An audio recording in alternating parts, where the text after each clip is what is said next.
with me again in this channel. On today's tutorial, I'm going to show you how you can transform or convert a Word document into PDF on the WPS Office.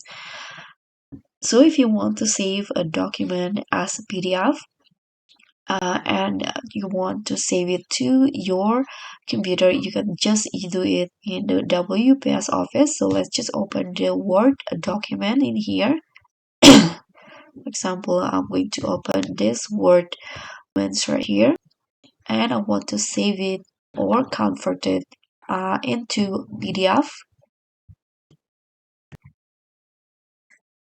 Okay, so this is the file. This is the document I want to convert into PDF. So if you want to save it as PDF, what you need to do is go to the menu at the top left corner.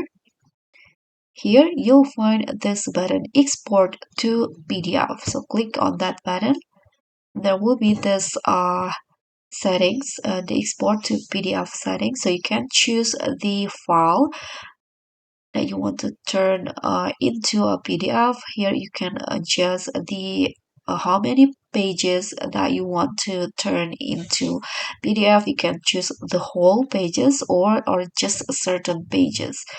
And here you can choose the save path. I'm going to just use the same directory as the source file.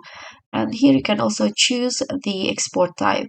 If you use a common PDF, it can be edited later, but if you choose to the image PDF, it cannot be edited and copied.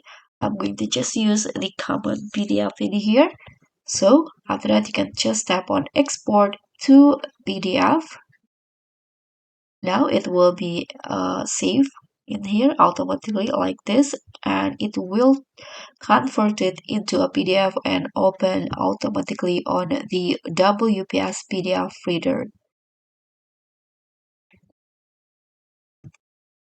And so that's all from me. Thank you so much for watching. I hope this tutorial will be helpful for you.